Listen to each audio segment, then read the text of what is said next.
In case you're wondering, since I know the video I posted a while back didn't as closely show what I was taking off here, these tubes, vents, ducts, whatever you want to call them, as you can see here, they just kind of line up in this general area.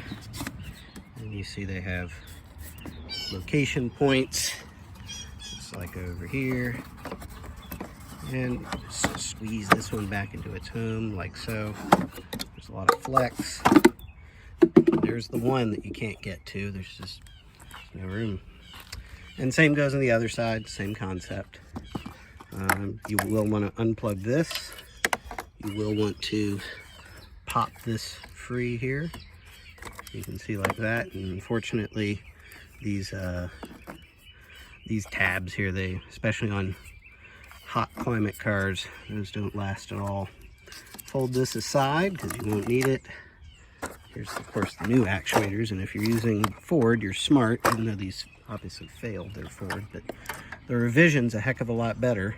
You definitely do not want to use Dorman. That will be bad news for you. So besides obviously the fallen screws here, which, just a note here, any of these 7mm brass copper ones that you can see here, they go into the plastic, and these 7mm black ones, I don't know what they are, they go into metal. And you'll also see these silver 8s, like right there and there and there. Those all go into plastic, but that goes into this type of plastic, not this, whatever this type of plastic is.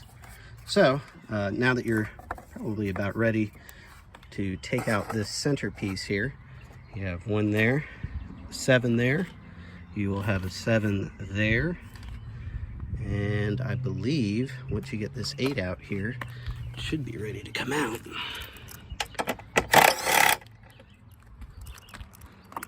Take this one out.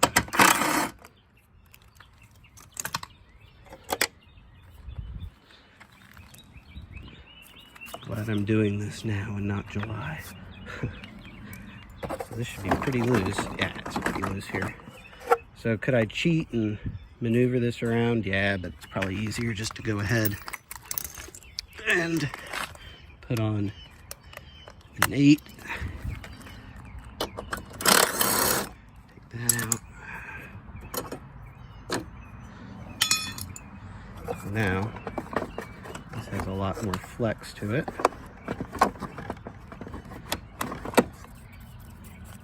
Just got to make sure you got all your harnesses and stuff out of the way. And if memory serves correctly, you can almost sneak it by. But nah, that's not enough room, so you gotta take this 10 out as well. Yeah. Okay. Oops, I already got it out here. Okay, so 11. That drops to the ground. Don't lose that in this now. Just lift up and out. So there's everything behind the dash. Technically, you do not need to remove the instrument cluster. You do have to remove the clock and radio because 2 bolts right there and right there hold the fascia on, right there and right there. Otherwise, you don't need to take out the passenger airbag, and you don't have to take out the HVAC. I'm just doing some cleanup while I'm there.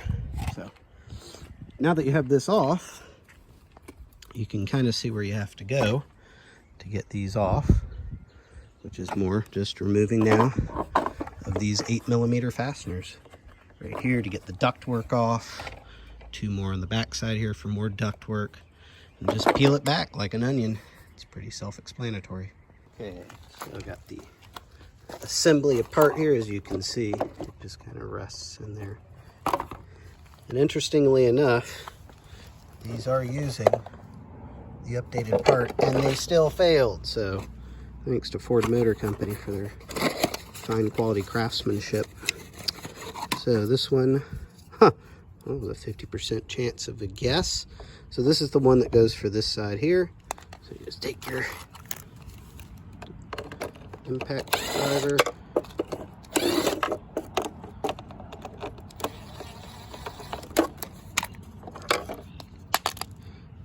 and make sure, since this is the dusty one, throw this far away so I don't get tempted to pick it back up and reinstall it. This one's new dust instead of old dust.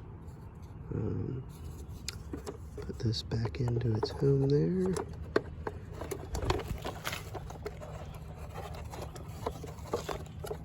This is going to be great camera work.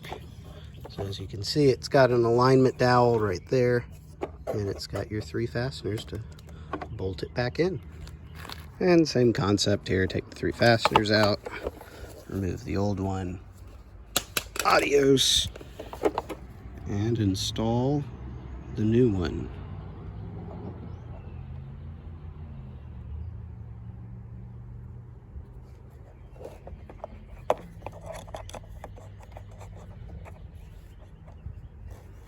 As you can see, that slides in right there.